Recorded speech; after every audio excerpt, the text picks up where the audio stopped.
Welcome into Mock Trial Masterclass, your guide to controlling the courtroom.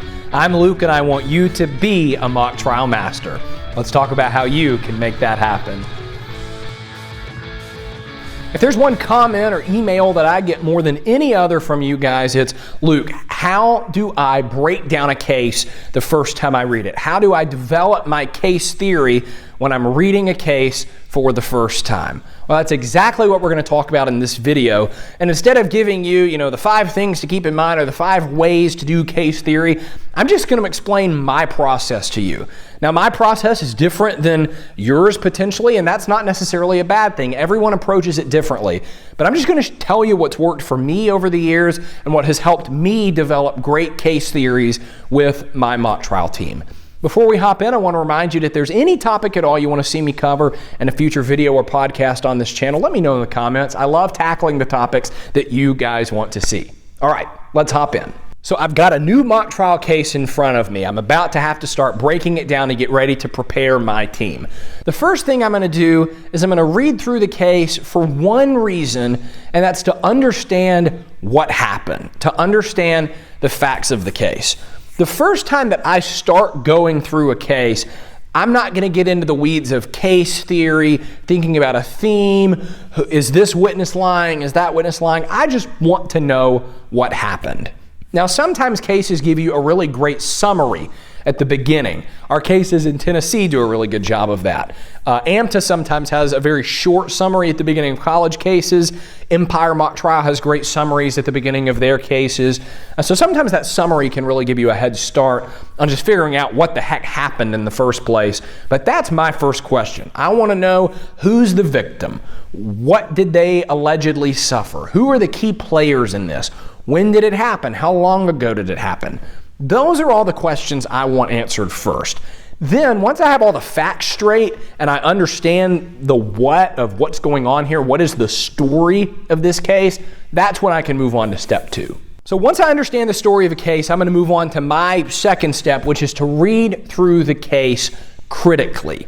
This is my second read through usually, and it's when I'm actually asking critical questions as I'm reading the case. I'm not just trying to figure out what in the world happened here.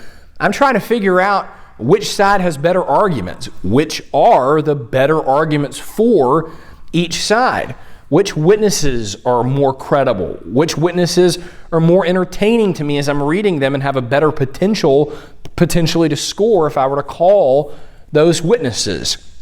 My biggest tip for this part, once you're reading through the case critically and asking those types of questions of the case, is to get out 2 highlighters of 2 different colors and go through every witness statement and mark them up. For positives for that witness, things you would ask in direct examination, I always highlight those in yellow. And then for negatives, things that would potentially come up in cross-examination, I'm going to highlight those in pink, just so that later on I can go right back to those and quickly see, okay, what are the good things? What are the bad things with this witness? At this point, I'm also looking at potential objections that could be made or not made. I might see a fact in a witness statement where I go, ooh, that's probably hearsay. I don't think we can get that in.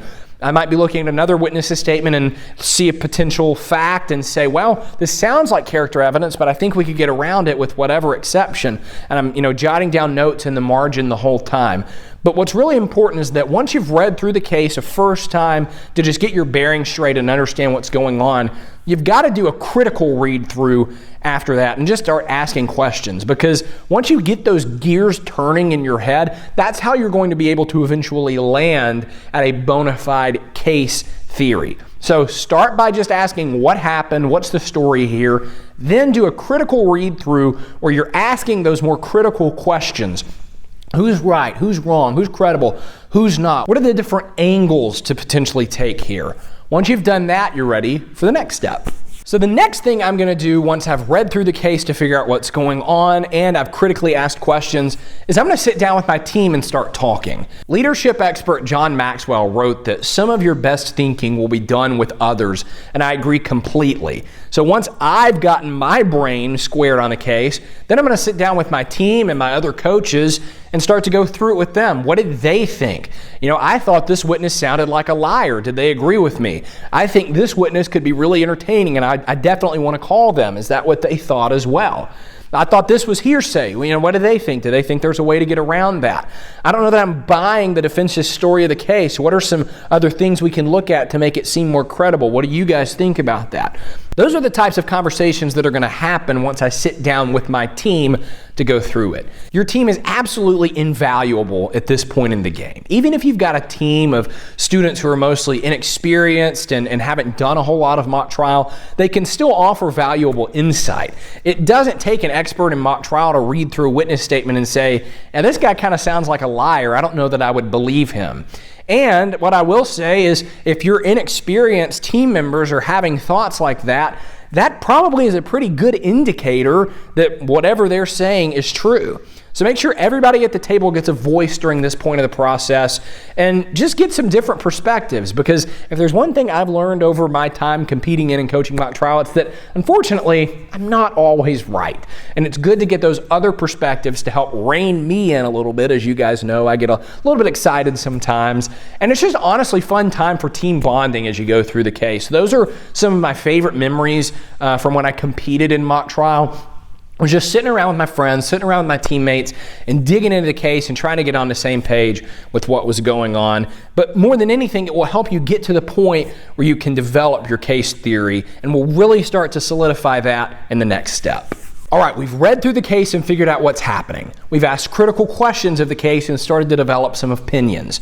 We've sat down with our teammates, or our team if you're a coach, and talked through everything and gotten everyone's opinion. Now it's time to identify for both the plaintiff or prosecution and the defense what is the heart of your case. I use that phrase, heart of your case, to describe the main reason that the jury should side with you.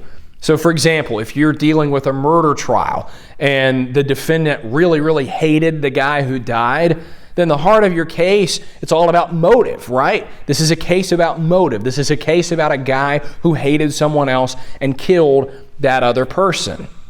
Let's say you're on the other side of things and you're with a defendant and there's some fact in the case that gives significant doubt to whether this is actually the guy that did it. Maybe it's, hey, we know this guy hated the guy who died, but this defendant wasn't even in town on the night the murder occurred. So the heart of your case is, he wasn't even capable of doing this because he wasn't in town.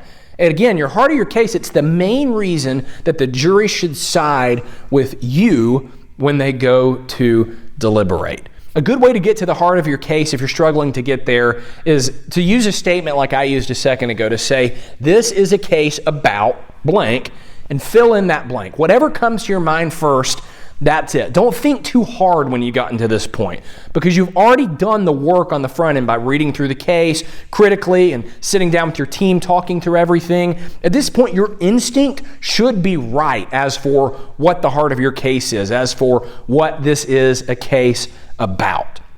And once you have the heart of your case, with one more step to go, that really is your case theory.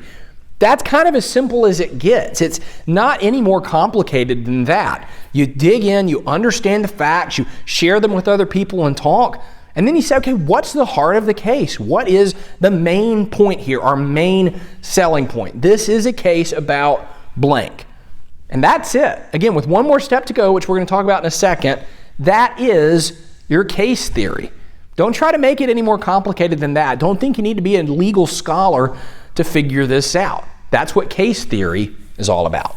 So there is one more tip I want to give you about developing your case theory, but before we hop into that, I want to remind you that my book, Mock Trial Masterclass, is available on Amazon. If you're just hopping into mock trial as a new student who's never done this before, or if you're a vet just looking to brush up your skills a little bit and take your performance to the next level, this book is for you. It goes through every area of mock trial, including what we're talking about here, developing your case theory, getting to the heart of your case, but it also talks about how to give great opening statements, closing arguments, speeches, impeachments, objections, and everything in between. If you want to pick up a copy, you can click the link in the description on YouTube or in the show notes on podcast platforms. All right, my fifth step to developing case theory, the fifth tip I want to give you, is at the end of the day, when you're thinking about case theory, what I always recommend is argue the case that they want you to argue.